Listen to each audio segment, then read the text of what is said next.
ജന്മാദ്യസേതോന്യാദിതരതച്ചാർത്തേഷ്വഭിജ്ഞസ്വരാട് തേനെ ബ്രഹ്മഹൃദായ ആദികവയെ മുഖ്യന്തിയത് സൂരയ തേജോ വാരി മൃതാം യഥാ വിനിമയോ യത്ര ത്രിസർഗോ മുഷാ ധാംനാസേന സദാ നിരസ്തകുഹകം സത്യം പരന്തീമഹി.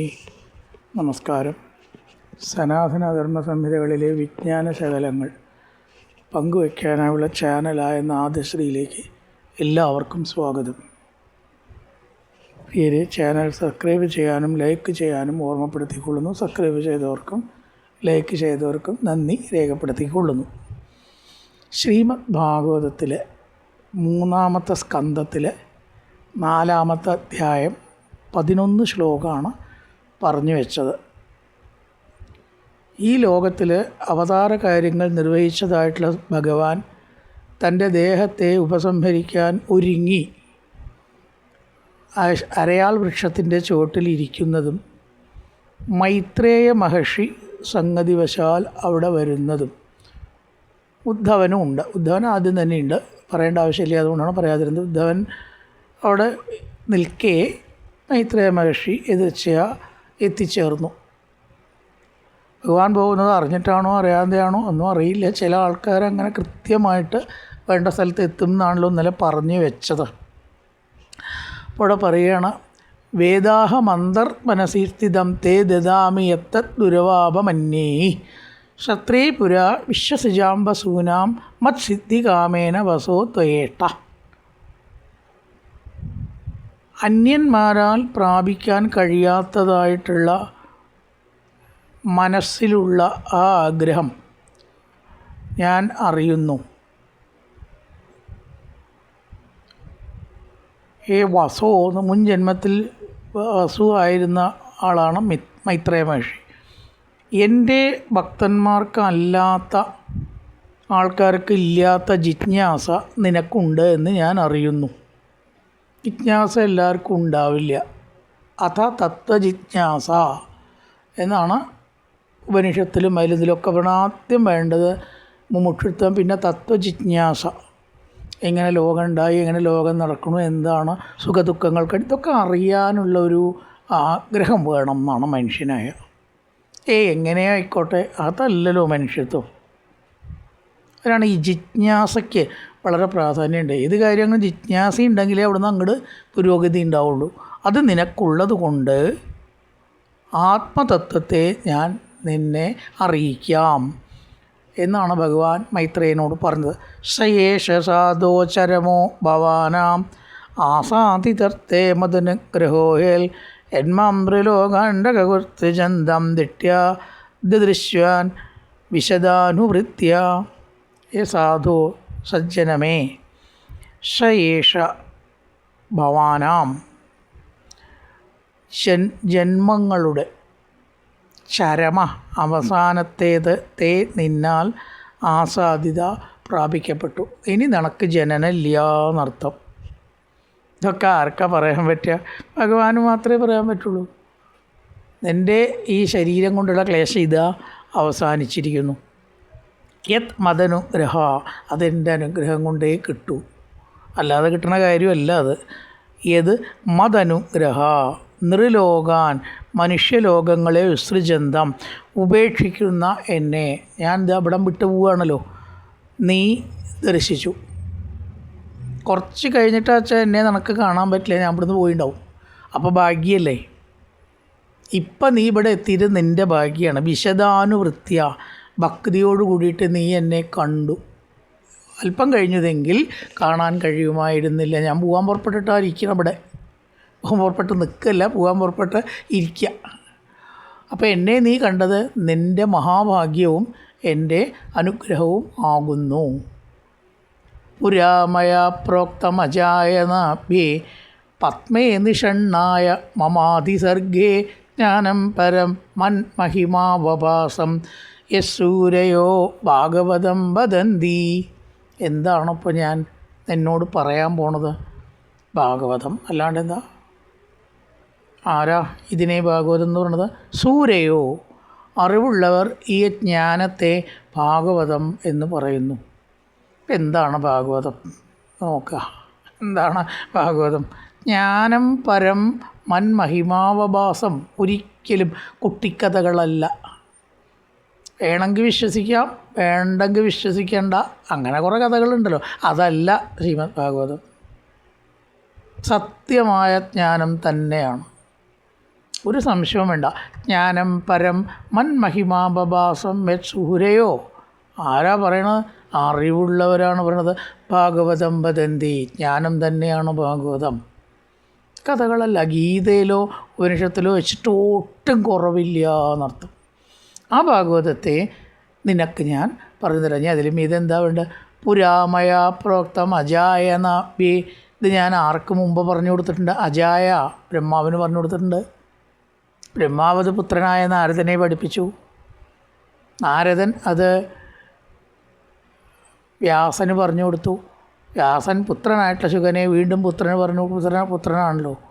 ബ്രഹ്മാവ് പുത്രന് പറഞ്ഞു കൊടുത്തു, വ്യാസനും പുത്രന് പറഞ്ഞു കൊടുത്തു. പുത്രന്മാർക്ക് പറഞ്ഞു കൊടുക്കാൻ ഉള്ള ഏക സമ്പത്ത്, കൈമാറാനുള്ള ഏക സമ്പത്ത് ഇതാണ് എന്നാണ്. ഇത് നമ്മൾ കൈമാറിയിട്ടുണ്ടെങ്കിൽ നമ്മൾ കൊടുക്കേണ്ടത് കൊടുത്തു എന്നർത്ഥം. ഇപ്പം അച്ഛൻ നമുക്ക് തന്നിട്ടുള്ള ഏറ്റവും വലിയ സമ്പത്ത്, ഒട്ടും കുറഞ്ഞ സമ്പത്ത് എനിക്ക് തന്നു എന്ന് എനിക്ക് വിശ്വാസത്തിൽ അത്രയും വലിയ സമ്പത്ത് തന്നിരിക്കുന്നു, ഒരു സംശയമില്ല. കുറേ ഏക്കർ സ്ഥലമോ ബാങ്ക് ഡെപ്പോസിറ്റോ ഒക്കെ ഉണ്ടെങ്കിൽ അത് എത്ര നിൽക്കും? അത് ഏതുവരെ നമുക്ക് ഉപയോഗപ്പെടുക? ഒക്കെ ഈ ലോകത്തേക്ക് ഉപയോഗപ്പെടും അല്ലേ? ഇവിടത്തോടു കൂടി കഴിഞ്ഞു. പക്ഷെ ഇപ്പം അതല്ല. ആ മഹാത്മാവിൻ്റെ ഒക്കെ അനുഗ്രഹം കൊണ്ടാണ് ഇതാ കുറച്ച് നേരെയെങ്കിലും ഈ ലോകം ഇങ്ങനെ വിട്ട്, ലോകത്ത് നിന്ന് വിടുക തന്നെയാണ് അതിൻ്റെ ഉദ്ദേശം, അല്ലാണ്ടൊന്നും അല്ല കേട്ടോ. ഇതുകൊണ്ട് ഇപ്പം എന്താ കിട്ടുക? ഒന്നും കിട്ടില്ല. പക്ഷെ ഒന്നുണ്ട്, ഈ സമയം നമ്മുടെ മനസ്സ് ഭഗവാങ്കൽ നിൽക്കുന്നുണ്ട്, പരമമായ സത്യത്തിൽ നിൽക്കുന്നുണ്ടല്ലോ. ഒന്നും വേണ്ട, ഈ പ്രപഞ്ചത്തിലത്തെ കാര്യങ്ങൾ എന്തോ ആയിക്കോട്ടെ, അത് അതിന് വഴിക്ക് പോയിക്കോട്ടെ. നഷ്ടമോ ലാഭമോ ഭാഗികമായ ലാഭമോ ഫുള്ള് നഷ്ടമോ എന്തോ ആയിക്കോട്ടെ, അതിനെപ്പറ്റിയൊന്ന് കണക്കെടുക്കാനും ചിന്തിക്കാനും നിൽക്കുക വേണ്ട. അങ്ങനെ കുറച്ച് ഭഗവാങ്കൽ നിൽക്കാമല്ലോ. അതല്ലേ ഏറ്റവും വലിയ സമ്പത്ത്. ആര് തന്നു? അച്ഛൻ തന്നു. നമുക്കവിടെ ഓർക്കാതിരിക്കാൻ പറ്റില്ല. ഇവിടെയൊക്കെ അച്ഛൻ മകന് പറഞ്ഞു കൊടുക്കുകയാണല്ലോ. ജ്ഞാനം പരം മന്മഹിമാവഭാസം യത് സൂരയോ ഭാഗവതം വദന്തി. അതാണ് ശരിക്കും ഭാഗവതം. ഞാൻ പറഞ്ഞു തരാം. ഉദ്ധവ ഉവാച ഇത്യാദൃതോക്ത പരമസ്യ പുംസ. ഇത് പറയണതൊക്കെ ഉദ്ധവനാണ് കേട്ടോ. പറയണത് ആരോടാ? വിതുരനോടാണേ. സന്ദർഭം ഓർക്കണം. മൈത്രേയരൊക്കെ ചരിത്രമാണ്. ഇവിടെ ഇപ്പം നടക്കണ പ്രസൻറ്റ് കോണ്ടെക്സ്റ്റ് ഉദ്ധവൻ വിതുരനോട് പറയണതാണ്. വിതുരോദ്ധവ സംവാദമാണ് ഇവിടെ. വിതുരൻ പറയണതാണ് മൈത്രേയരുടെ ചരിത്രം, കൃഷ്ണൻ്റെ ചരിത്രം രണ്ടും. ആര് പറയണു? ഉദ്ധവൻ പറയണു. ആരോട് പറയണു? വിതുരനോട് പറയണു. എപ്പോഴും ആ സന്ദർഭം ഓർക്കണം. ഇത്യാദൃതോക്ത പരമസ്യ പുംസ പ്രദക്ഷിണാനു ഗൃഹഭാജനോഹം സ്നേഹോത്തരോ മാസ്കലിതാക്ഷരത്തം മുഞ്ചൻശുജ പ്രാഞ്ജലിരാബഭാഷേ. പരമസ്യ പുംസ, പരമപുരുഷൻ്റെ പ്രദക്ഷിണാനുഗ്രഹഭാജന, ക്ഷണം തോറുമുള്ള അനുഗ്രഹം കിട്ടിയതായ, അതിന് പാത്രമായ, വാചനം പാത്രമാണല്ലോ, ഭാജനത്തിന് പാത്രമായ ഞാൻ. ഉദ്ധവൻ പറയുകയാണ്. ഉദ്ധവൻ അങ്ങനെ പറയാറായി. ഈശ്വരാനുഗ്രഹം കിട്ടിയവർക്കത് പറയാൻ പറ്റും. എനിക്ക് ഈശ്വരൻ്റെ അനുഗ്രഹം കൊണ്ട് തന്നെയാണ് ഞാൻ ഇപ്പോൾ ഇങ്ങനെയൊക്കെ പോകുന്നത്. അനുഗ്രഹമുള്ളവർക്കത് പറയാം അല്ലേ. ഇതി ആദൃതോക്ത, ഇപ്രകാരം ആദരിക്കപ്പെട്ടും പറയപ്പെട്ടും ഇരുന്നാൽ, ആദൃത പ്ലസ് ഉക്ത, ഉക്ത പറയപ്പെട്ട, ആദരിക്കപ്പെട്ട, അതാണ് ആദൃതോക്ത. വാക്ക കോമ്പിനേഷനാണ്. ആദൃത പ്ലസ് ഉക്ത, ആദൃതോക്ത. ആദരിക്കപ്പെട്ട് പറയപ്പെട്ടും ഇരുന്നാൽ സ്നേഹോത്തരോമ സ്കലിതാക്ഷര, ഭക്തി നിമിത്തൻ രോമാഞ്ചത്തോടും ഗഡ്ഗദാക്ഷരത്തോടു കൂടിയവനും, ശുച കണ്ണീരുകളെ മുഞ്ചൻ മോചിക്കുന്നവനും, അഞ്ജലിബന്ധം ചെയ്തവനുമായിട്ട് പറഞ്ഞു. കൃഷ്ണനെ ഇങ്ങോട്ട് ഓർത്തപ്പം തന്നെ രണ്ട് കണ്ണിലും ആണ് വെള്ളം നിറഞ്ഞു. ഭാഗ്യം വേണ്ടേ അതിനൊക്കെ? എത്ര ആൾക്ക് അതിനൊക്കെ ഭാഗ്യം ഉണ്ടാവും? ഇതൊക്കെ തന്നെയാണ് പരമസിദ്ധി, പരമസാധന. ആ ഭക്തി സിദ്ധിയേക്കാൾ ശ്രേഷ്ഠമാണ്. ഭക്തി സിദ്ധേർ ഗരീയസി. അവന് സിദ്ധിയൊന്നും ആവശ്യമില്ല. സിദ്ധിയൊക്കെ ഈ ഭക്തിയുടെ താഴെ എത്രയും നിൽക്കുള്ളൂ. എന്ത് സിദ്ധി കൊണ്ട് കിട്ടുക? എന്തെങ്കിലുമൊക്കെ കിട്ടും. ഈ ലോകത്തിലേക്കുള്ളത് അല്ലാണ്ട് അപ്പുറം കിട്ടുമോ? അതൊക്കെ അവിടെ ഇട്ട് പോകണ്ടേ? അപ്പോൾ സിദ്ധിയേക്കാൾ വലുതാണത്രേ ഈ ഭക്തി എന്നാണ് ഭാഗവതം പറയണത്. മുഞ്ചൻ പ്രാഞ്ജലി, രണ്ട് കൈ കൊണ്ടും തൊഴുത് കണ്ണീരൊഴുക്കിയിട്ടാണ് ഉദ്ധവൻ പറഞ്ഞത്. ആ പറയണ വിധം വളരെ പ്രധാനമാണ്. എങ്ങനെയെങ്കിലും അങ്ങോട്ട് പറയുക, കടം തൊലയ്ക്കാൻ പറയുക, അങ്ങൊന്നും അല്ലെന്നെ. സ്നേഹോത്തരോമ, സ്നേഹത്തോട് കൂടിയിട്ട് രോമൊക്കെ അങ്ങനെ എടുത്ത് പിടിച്ചിട്ടേ തന്നെ ഇങ്ങോട്ട് മറന്ന് അക്ഷരങ്ങൾ ശരിക്കും ഇങ്ങോട്ട് പുറത്തേക്ക് വരുന്നില്ല, കഷ്ടിച്ചേ വരുന്നുള്ളൂ. ഭക്തി കൊണ്ട് അങ്ങോട്ട് ലയിച്ച് ഇടറിയ അക്ഷരത്തോടു കൂടി സ്കലിതാക്ഷരസ്ഥം, കലിതാക്ഷരം ഇടറിയ അക്ഷരത്തോടു കൂടിയിട്ട് മുഞ്ചഞ്ചുജ കണ്ണീരൊഴുക്കി തൊഴുത് പറഞ്ഞു. ഭഗവാനെ ഓർക്കുമ്പോൾ തന്നെ എവിടേക്കോ എത്തണു മനസ്സ്. ഭഗവാൻ ഇവിടുന്നാണ്ട് ഉയരുകയാണ്, ഇവിടുന്നാണ്ട് ഉയർന്ന് ഈശ്വരനിലേക്കാണ്ട് എത്തുകയാണ്. എവിടെയെങ്കിലും അലയ്യല്ല കേട്ടോ, ഈശ്വരനിലേക്ക് വേണ്ടതിലേക്ക് എത്തുക എന്നർത്ഥം. എന്നിട്ട് പറയണ കോനീശത്തെ പാദസരോജഭാജാം സുദുർലഭോർത്തേഷു ചതുർഷവീകാം തഥാഭിനാഹം പ്രണോമി ഭൂമൻ ഭവത്പദാംബോജ നിഷേപണോത്സുകാം.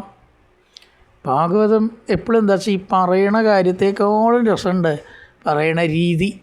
അതാണ് ആ പറയണ രീതി. ചിലപ്പോൾ ചെറിയൊരു സംഗതി, പക്ഷേ എങ്ങനെയാണ് അത് അവതരിപ്പിച്ചിരിക്കുന്നത് എന്നുള്ളതാണ് ഏറ്റവും രസം എന്നാണ് പലരും പറയുക. തേ പാദസരോജ ഭാജ, അവതരണ രീതിക്ക് വളരെ പ്രാധാന്യമുണ്ട്. ഭാഗവതം പോലെ ഇങ്ങനെ സംഗതി അവതരിപ്പിക്കാൻ നിപുണത്വം കാണിച്ചിട്ടൊരു ഗ്രന്ഥം ഉണ്ടോ എന്ന് സംശയം. പാദസരോജ ഭാജാം, അങ്ങയുടെ പാദപത്മം ഭജിക്കുന്നവർക്ക്, അവൻ പറയണം ഭഗവത് പാദപത്മത്തെ സദാ ഭജിക്കുന്നവർക്ക് ചതുർഷു അർത്ഥേഷു, 4 പുരുഷാർത്ഥങ്ങളിൽ, ധർമ്മം അർത്ഥം കാമം മോക്ഷമാണല്ലോ പുരുഷാർത്ഥങ്ങൾ. ചതുർഷു അർത്ഥേഷു കോനു, ഏതൊന്ന് ദുർലഭം, ഏതാ കിട്ടാത്ത ഭഗവാനെയും ചോദിക്കുകയാണ്.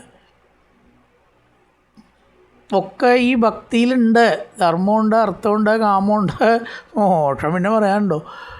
അവൻ മുക്തനായ പിന്നെ മുക്തിക്ക് എവിടെയെങ്കിലും പോകേണ്ട കാര്യമുണ്ടോ? അപ്പോൾ ധർമാർത്ഥ കാമ മോക്ഷങ്ങൾ യാതൊരു പ്രയാസവും കൂടാതെ ഭഗവത് പാദപത്മത്തെ ഭജിക്കുന്നവർക്ക് ഇങ്ങോട്ട് തേടി വന്നോളും. അങ്ങോട്ട് തേടി പോവുക വേണ്ടതാണ്. തഥാപി, എങ്കിലും ഇവിടെ ഒരു കാര്യം പറയണം. ഭവത് പദാംബോജ നിഷേവണോത്സുക, ഭവാന്റെ ഭജനത്തിൽ താല്പര്യമുള്ള ഞാൻ ന വൃണോമി പ്രവൃണോമി, വരിക്കുന്നില്ല. കണ്ടോ, നോക്കൂ, ധർമാർത്ഥ കാമ മോക്ഷങ്ങളോ ഈ ലോകത്തിലേക്ക് വേണ്ടതോ ഭഗവാനെ സേവിക്കുന്നവർക്ക് കിട്ടുമെങ്കിലും അതിൽ താല്പര്യമില്ല. ഒന്ന് ആലോചിച്ച് നോക്കണം. ന വൃണോമി, ഞാൻ വരിക്കുന്നില്ല. ഓരോരുത്തർ എന്തൊക്കെ എനിക്കത് കിട്ടി, ഇത് കിട്ടി, അത് ചെയ്തു നോക്കൂ അത് കിട്ടും, ഇത് ചെയ്തു നോക്കൂ അത് കിട്ടും. ഈ കിട്ടലാണ് എല്ലാവരുടെയും ലക്ഷ്യം. എന്ത് കിട്ടാനാണ്? ഈ പുരുഷാർത്ഥങ്ങളാണ് കിട്ടണത്. ധർമാർത്ഥ കാമമോക്ഷങ്ങൾ വിട്ട് കളഞ്ഞേക്കാൻ പറയണത്. ഞാൻ വരിക്കുന്നില്ല എന്ന് പറയണു ഉദ്ധവൻ. എനിക്കതൊന്നും താല്പര്യമില്ല ഭഗവാനെ. ധർമാർത്ഥ കാമമോക്ഷങ്ങളെയൊക്കെ ഞാൻ വിട്ടിരിക്കണു. പിന്നെ ഏതിനെ പിടിച്ചത്? ഭക്തി. അത് പഞ്ചമ പുരുഷാർത്ഥമാണ് എന്ന് ഭക്തന്മാർ പറയണു. പഞ്ചമ പുരുഷാർത്ഥം എന്ന് പറഞ്ഞാൽ 5ാമത്തെ പുരുഷാർത്ഥം ഉണ്ടോ? ഉണ്ട്. അതാണ് ഭക്തി. അവിടേക്ക് എത്തിയാൽ ബാക്കി 4 നിഷ്പ്രയോജനവും നിഷ്ഫലവും ആണ്. അതിലേക്കൊന്നും പിന്നെ യാതൊരു ശ്രദ്ധയും ഉണ്ടാവില്ല എന്നർത്ഥം. ആ ഭക്തന്മാർ ഈ ലോകത്തിൽ ഏതോ കാലത്ത് ജീവിച്ച് ഇന്നും സ്മരിക്കപ്പെടുന്നുണ്ട്. ഇന്നും സ്മരിക്കപ്പെടുന്നുണ്ട് അല്ലേ? രാമകൃഷ്ണ പരമഹംസർ, വിവേകാനന്ദ സ്വാമികൾ, എത്ര സിദ്ധന്മാർ ഇന്ന് ഓർക്കുന്നു. ഇവർ എത്ര പുരുഷാർത്ഥങ്ങൾ നേടിയിട്ടുണ്ട്. പലരും വിവാഹമേ കഴിക്കാത്തവരാണ്. താൻ കഴിക്കലാണല്ലോ പുരുഷാർത്ഥത്തിലത്തെ ഒരു പ്രധാന ഭാഗം. സന്താനം ഉണ്ടാവണം, വീടുണ്ടാവണം, കുട്ടികളുണ്ടാവണം, വരുമാനം ഉണ്ടാവണം. പുരുഷാർത്ഥം എന്ന് പറഞ്ഞാൽ അത് ധർമ്മം, അർത്ഥം, കാമം, മോക്ഷം ഇതൊക്കെയാണ്. കാമം എന്ന് പറഞ്ഞാൽ ആഗ്രഹം. ഇത് 3 അവർ ശ്രദ്ധിക്കണില്ല. മോക്ഷത്തിൽ അവർക്ക് ശ്രദ്ധയുണ്ട്, അത്രയേ ഉള്ളൂ. പരമഭക്തന് മോക്ഷത്തിലും ശ്രദ്ധയില്ല അത്രേ. മോക്ഷം കിട്ടിയ ഭഗവാനുമായിട്ട് ഒന്നായില്ലേ? അപ്പോൾ ഭഗവാന്റെ ആ ഒരു സൗന്ദര്യമോ ആ മാധുര്യമോ അനുഭവിക്കാൻ പറ്റുമോ? മോക്ഷം പോലും യഥാർത്ഥ ഭക്തൻ ആഗ്രഹിക്കണില്ല എന്ന്. എന്തൊരവസ്ഥയത്! മോക്ഷം ഇപ്പോൾ വേണോ ചോദിക്കും, ഇപ്പോൾ വേണ്ട, കുറച്ച് കഴിഞ്ഞിട്ട് മതി എന്ന് പറയും. കാരണം അങ്ങയെ കണ്ട് ഭജിച്ച് ഈ സുഖം അനുഭവിക്കാൻ, ഭഗവാന്റെ മാഹാത്മ്യം ഭഗവാനടക്കം അനുഭവിക്കാൻ കഴിയണില്ല എന്നാണ് ഭക്തൻ പറയുന്നത്. അങ്ങേക്കടക്കം അങ്ങയുടെ മഹത്വം മാധുര്യം അറിയില്ല ഭഗവാനെ. എനിക്കേ അറിയൂ, എനിക്കറിയാം. അതുകൊണ്ട് എനിക്കിപ്പോൾ ഞാനായിട്ട് നിന്നാൽ മതി, എനിക്കിതാ ഇഷ്ടം. അങ്ങയോട് കൂടിയിട്ട് ഒന്നായിട്ട് ചേർന്നാൽ ആ മാധുര്യം എനിക്ക് അനുഭവപ്പെടില്ല. മധുരപലഹാരമായിട്ട് മാറിയാൽ അതിൻ്റെ മാധുര്യം അനുഭവപ്പെടുമോ? മധുരപലഹാരം വേറെ ആയിട്ടാണ് നിൽക്കണം, വേണ്ടേ? അതേപോലെ ഞാൻ വരിക്കുന്നില്ല പറയണം. അഹം ന പ്രണാമി. ധർമാർത്ഥകാമ മോക്ഷങ്ങൾ സുലഭമാണ്, എങ്കിലും അവർക്കത് വേണ്ട. തഥാപി തത്പരാരാജ നഹി വാഞ്ചന്തി കിഞ്ചന കിമലഭ്യം ഭഗവതി പ്രസന്നേ ശ്രീനികേതനെ. ശ്രീനികേതൻ, അവിടെ വാക്കൊക്കെ നോക്കൂ. ലക്ഷ്മി ഭഗവതിയുടെ ഭർത്താവായിട്ടുള്ള ഭഗവാനെ ഭജിച്ചാൽ എന്താ കിട്ടാതിരിക്കുക?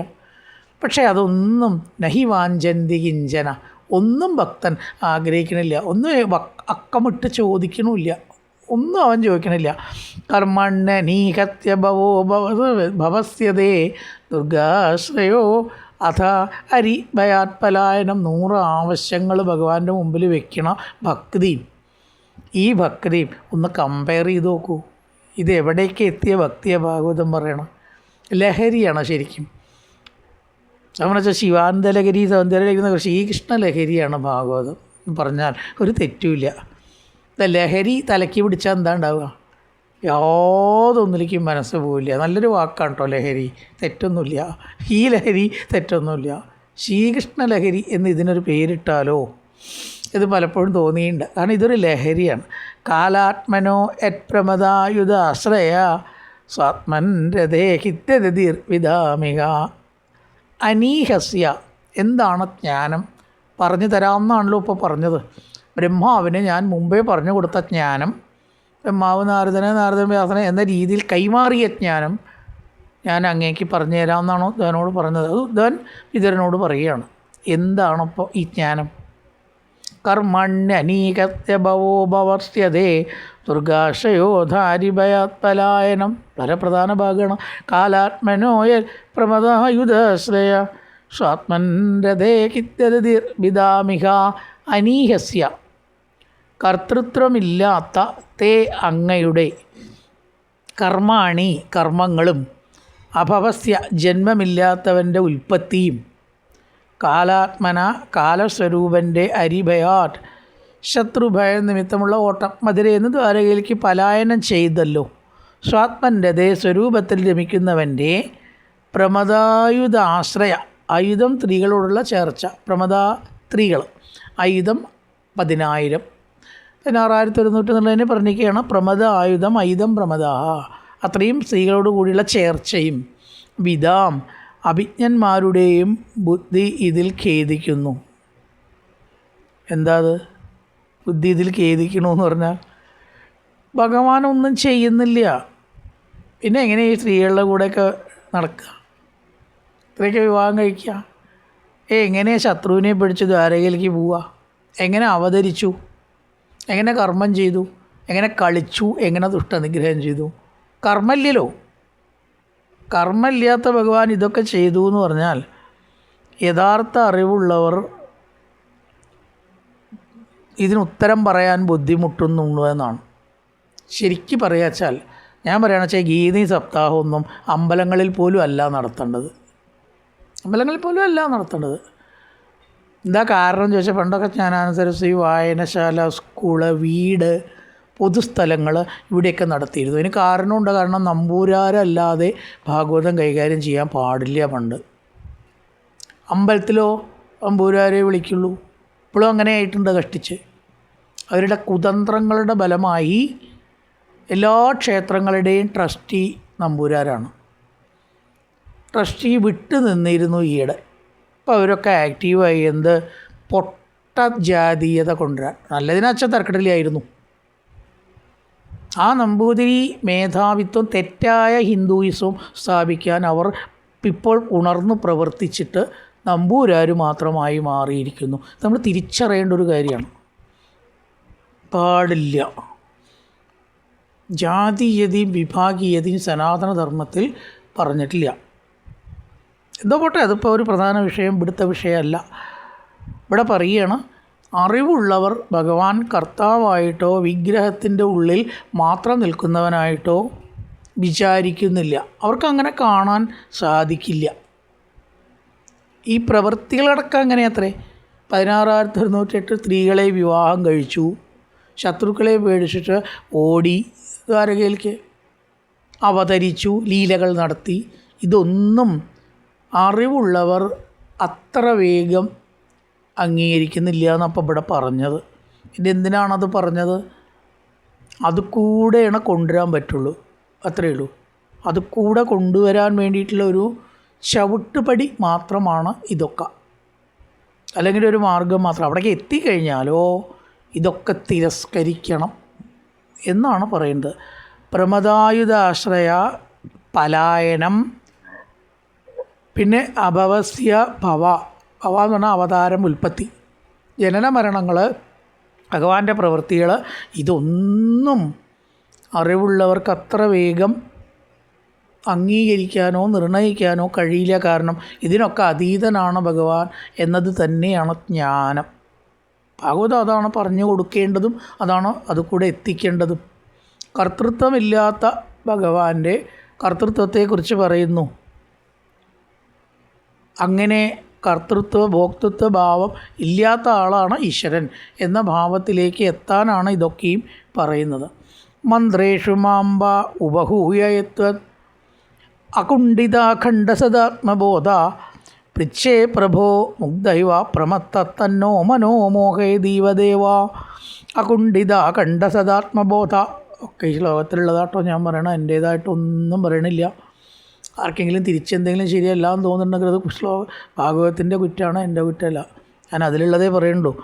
അകുണ്ഠിതാഖണ്ഡസ തോന്നി, ഇത് പറയാനുള്ളതല്ലല്ലോ ആത്മീയം. അകുണ്ഠിതാഖണ്ഡസദാത്മബോധ, തടസ്സമില്ലാത്തതും പരിപൂർണവുമായ സത്തായ ആത്മജ്ഞാനമുള്ള അങ്ങൊന്ന് പ്രഭോ, സർവത്തിനും സമർത്ഥനായ ദേവ എന്ന് വിളിക്കുകയാണ്. അപ്രമത്ത, പ്രമാദമില്ലാത്തവനായിട്ട്, മുഗ്ധ ഇവ, അറിവില്ലാത്തവനെ പോലെ, മന്ത്രങ്ങളിൽ മാം ഉപഹൂയ, എന്നെ അരികത്ത് വിളിച്ചിട്ട്, പൃച്ഛേ ചോദിക്കും, ആ പ്രവൃത്തി ന മന, ഞങ്ങളുടെ മനസ്സിനെ മോഹിക്കുന്നത് പോലെ ഇരിക്കുന്നു. വലിയ തത്വങ്ങളാട്ടോ. ഒരിടത്തും തടസ്സം കൂടാതെ വ്യാപിച്ചതായിട്ടുള്ള ഭഗവാൻ അറിവില്ലാത്ത ഒരാളെ പോലെ എന്നെ വിളിച്ച് ഓരോരോ കാര്യങ്ങൾ ചോദിക്കുന്നു. എന്താ അപ്പോൾ അങ്ങനെ പറയാൻ കാരണം? ഉദ്ധവൻ ഭഗവാന്റെ മന്ത്രിയാണ്. മന്ത്രി മനസ്സിൽ എല്ലാവരും ഓർക്കുന്നുണ്ടോയെന്നറിയില്ല. മന്ത്രിയാണ് ഉദ്ധവൻ. ഭരിക്കുമ്പോൾ കൃഷ്ണൻ രാജാവാണെങ്കിൽ, രാജാവല്ല, ഉഗ്രസേനാണ് രാജാവ്, എങ്കിലും കൃഷ്ണന് നല്ല റോളുണ്ട്. അപ്പോൾ രാജാവ് ആരോടാണ് സംശയം ചോദിക്കുക? മന്ത്രിയോട്. മന്ത്രി ഒരു ഉപദേശകനാണ്, കേവലം ഒരു ജോലിക്കാരനല്ല. രാജാവ് പറഞ്ഞത് കേൾക്കാനുള്ള ആളല്ല മന്ത്രി. രാജാവിന് ഉപദേശിക്കാനുള്ള അധികാരം പ്രധാനപ്പെട്ട മന്ത്രിമാർക്കുണ്ട്. അങ്ങനെ ഈ ഉദ്ധവനോട് ഭഗവാൻ ഓരോന്ന് ചോദിക്കുകയാണ്. ഉദ്ധവ, അതിപ്പോൾ എങ്ങനെയാണ് വേണ്ടത്? ഈ കാര്യം ഇപ്പോൾ എങ്ങനെയാണ് വേണ്ടത്? രാജസൂയത്തിന് പോകണോ, ജരാസന്ധനെ കൊല്ലണോ സംശയം വന്നു. ഉദ്ധവ, എന്താ വേണ്ടത്? ഭഗവാനെ, അങ്ങക്ക് എന്നോട് ചോദിച്ചിട്ട് വേണോ? അങ്ങേക്കൊരു കാര്യം തീരുമാനിക്കണമെങ്കിൽ എന്നോട് ചോദിച്ചിട്ട് വേണോ എന്ന് ചോദിക്കുകയാണ്. ഇതൊക്കെ അങ്ങയുടെ അഭിനയമല്ലേ? മന്ത്രേഷു, അവിടെയുടെ മന്ത്രം എന്ന് പറഞ്ഞ ഉപദേശം ആരായ്യ. എടാ, മന്ത്രം ജപിക്കലല്ല അവിടുത്തെ മന്ത്രം കേട്ടോ. മന്ത്രി എന്ന് പറഞ്ഞാൽ അങ്ങനെയാണ്, ഉപദേശിക്കുക. മന്ത്രേഷു മാംബ ഉപഹൂയ, എന്നെ വിളിച്ചിട്ടാണ് ചോദിക്കണത്. ഉദ്ധവ, അതെങ്ങനെയാവേണ്ട, ഇതെങ്ങനെയാവേണ്ട? എത്തമകുണ്ഠിതാഖണ്ഡ സദാത്മബോധ, അങ്ങ് എങ്ങനത്തെ ആളാ? എല്ലാം അറിയുന്ന ജ്ഞാനത്തിൻ്റെ മൂർത്തി എന്നോട് ചോദിച്ചിട്ട് വേണോ? ഒരു കാര്യം തീരുമാനിക്കാൻ? പൃച്ഛേ പ്രഭോ, എന്നോട് ചോദിക്കണു പ്രഭോ. പൃച്ഛേ, ചോദിക്കുന്നു. എങ്ങനെയാ? അപ്രമത്ത, മുഗ്ധനും അപ്രമത്തനും, കാര്യവിവരം ഇല്ലാത്ത ഒരാളെ പോലെ. എന്താ വേണ്ടത് ആണ് നിശ്ചയില്ലാണ്ട് തോന്നണില്ല എന്നൊക്കെയുള്ള ഭാവത്തിൽ എന്നോട് ഓരോന്ന് കൃഷ്ണ ചോദിക്കുന്നത് മഹാത്ഭുതം. തന്നോ മനോമോഹേ ദീവദേവ, അതൊക്കെ എന്നെ വല്ലാതെ മോഹിപ്പിക്കണം. എങ്ങനെ ഭഗവാൻ ഇങ്ങനെ ഒന്നും അറിയാത്ത ഒരാളായിട്ട് അഭിനയിക്കാൻ സാധിക്കണം? എല്ലാം അറിയുന്ന ആളാണേ. അത് പറഞ്ഞു എന്ന് മാത്രം പറഞ്ഞു. ജ്ഞാനം പരം സ്വാത്മരകപ്രകാശം പ്രോവാച കസ്മൈ ഭഗവാൻ സമഗ്രം അഭിക്ഷമന്നോ ഗൃഹണായ ഭർത്തർ വദാഞ്ജസാ യത്പ്രജിനം ധരേമ. സ്വാത്മരഹപ്രകാശം, അങ്ങയുടെ സ്വരൂപത്തിൻ്റെ രഹസ്യത്തെ പ്രകാശിപ്പിക്കുന്ന, എല്ലാവർക്കും എല്ലായിടത്തും പ്രകാശിച്ച് കിട്ടുന്ന ഒന്നല്ല അത്. ഭഗവത് മാഹാത്മ്യം പ്രകാശിച്ച് കിട്ടുക എന്ന് പറഞ്ഞാൽ ദുർലഭമാണ്. പരംജ്ഞാനം, പരമാത്മജ്ഞാനത്തെ ഭഗവാൻ അങ്ങുന്ന് പൂർണ്ണമായിട്ട്, സമഗ്രം പൂർണ്ണമായിട്ട്, കസ്മൈ, കഹ് എന്ന് പറഞ്ഞാൽ സംസ്കൃതത്തിൽ ബ്രഹ്മാവ് എന്നർത്ഥമാണ്. ഒരക്ഷരത്തിനൊക്കെ അർത്ഥങ്ങൾ എത്രയാണെന്ന് നിശ്ചയമുണ്ടോ? കസ്മൈ ബ്രഹ്മാവിനായിക്കൊണ്ട്, യസ്മൈ ഏതൊരാൾക്കായിക്കൊണ്ട്, സ്മൈ അയാൾക്കായിക്കൊണ്ട് എന്നുള്ള വിഭക്തി അവർ. അപ്പം കസ്മൈ ബ്രഹ്മാവിനായിക്കൊണ്ട് പ്രോവാച ഉപദേശിച്ചു.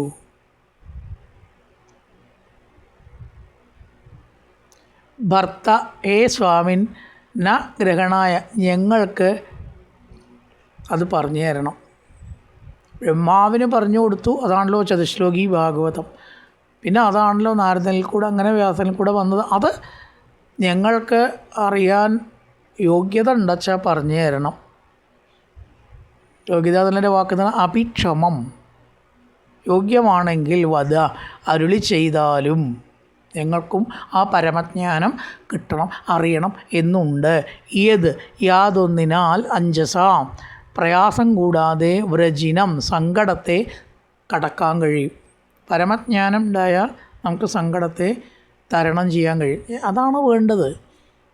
അറിവ് യഥാർത്ഥത്തിൽ വന്നാൽ എല്ലാ സങ്കടത്തിൻ്റെയും മറികടക്കാൻ നമുക്ക് കഴിയും. ജ്ഞാനം പരം സ്വാത്മരഹപ്രകാശം, ആത്മാവിൻ്റെ അന്ധകാരത്തെ ഇല്ലാണ്ടാക്കുന്നതും പ്രകാശം നൽകുന്നതുമായ കസ്മൈ ബ്രഹ്മാവിനായിക്കൊണ്ട്, കസ്മൈ ബ്രഹ്മാവിനായിക്കൊണ്ട് അങ്ങ് ഉപദേശിച്ച, സമഗ്രമായി ഉപദേശിച്ച അഭിക്ഷമം, ഞങ്ങൾക്ക് യോഗ്യതയുണ്ടെങ്കിൽ, എലിജിബിലിറ്റി ഉണ്ടെങ്കിൽ, അർഹതയുണ്ടെങ്കിൽ, അർഹതയുള്ളവർക്ക് എത്രയും പറഞ്ഞു കൊടുക്കാൻ പാടൂ. ഏത് അർഹതയുള്ളവർക്ക് പറഞ്ഞു കൊടുക്കാൻ പാടൂ? ക്ഷമം, നോ ഗ്രഹണായ, നോ എന്ന് പറഞ്ഞാൽ ഞങ്ങൾക്ക് അറിയാനായിക്കൊണ്ട്, വദാഞ്ജസ യത് പ്രജിനം ധരേമ, അറിഞ്ഞാൽ എന്താ ഉണ്ടാവുക? എല്ലാ ദുഃഖങ്ങളും പ്രജിനം തരണം ചെയ്യാനായിട്ട് സാധിക്കും. ആ അറിവ് പറഞ്ഞു തരണം എന്ന് ഉദ്ധവൻ ഭഗവാനോട് പറഞ്ഞു. വിതുരനോട് ഉദ്ധവൻ പറയണം, ഞാൻ ഭഗവാനോട് പറഞ്ഞു, ആ ബ്രഹ്മാവിന് ഉപദേശിച്ചു കൊടുത്ത ഭാഗവത തത്വം എനിക്കൊന്ന് പറഞ്ഞു തരണം. ഇത്യാവേദിതാർത്ഥായ മഹ്യം സ ഭഗവാൻ പരാ ആദിദേശാരവിന്ദാക്ഷ ആത്മന പരമാം സ്ഥിതിം. ഇതി, ഇപ്രകാരം, ആവേദിത ആർദ്ധായ, നന്നായി അറിയിക്കപ്പെട്ട ഹൃദയവിചാരത്തോടു കൂടിയ, മഹ്യം എനിക്ക്, പരമപുരുഷനും ഭഗവാനും ആയ അരവിന്ദാക്ഷ ഭഗവാൻ ആത്മന, ആത്മാവിൻ്റെ പരമാം സ്ഥിതിയും കിട്ടുന്നിലയെ ഉപദേശിച്ചു. ചോദിച്ചിട്ടാണ് പറയണത്. എന്തും ചോദിച്ചിട്ട് വേണ്ടവർക്ക് എത്രയും പറയാൻ പാടും. ആത്മീയ രഹസ്യങ്ങളൊക്കെ തർക്കത്തിന് വിഷയമാക്കുക, തോന്നിയ പോലെ എല്ലാവരോടും പറയുക, ഒരിക്കലും അരുതെന്നാണ്.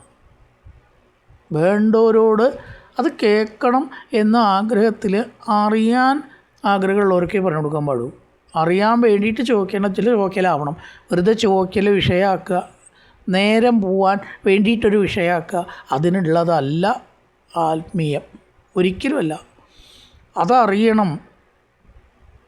എന്ന് തൻ്റെ അറിവില്ലായ്മ സമ്മതിച്ച് അറിവുള്ളവരുടെ അറിവിനെ അംഗീകരിച്ച് ചോദിക്കണം. അതൊക്കെ ആത്മീയ സംഭാഷണം ആയിക്കൂടും. ഇത് നാട്ടുവർത്തമാനം പറയലല്ല, നാളെ ഇലക്ഷനിൽ ആരാ ജയിക്കുക എന്ന് പറയണ പോലെയല്ല അല്ല. അപ്പോൾ ഈ അറിയണ ആൾക്ക് അറിവുണ്ടാവണം. അതുകൊണ്ട് ആ അറിവിനെ ചോദിക്കുന്ന ആൾ അംഗീകരിക്കണം. എന്നിട്ട് വിനയത്തോടെ ചോദിക്കണം. അത് ബോധ്യമായിട്ട് വക്താവ് ചോദിക്കുന്നവരോട് പറഞ്ഞു കൊടുക്കുക എന്തൊക്കെ കാര്യങ്ങളുണ്ട്. വെറുതെ പറയലാണോ? ഒരിക്കലുമല്ല. അങ്ങനെ എന്നോട് പറഞ്ഞു തന്നു. ഇത്യാവേദിത അർദ്ധായ മഹ്യം സ ഭഗവാൻ പരാ.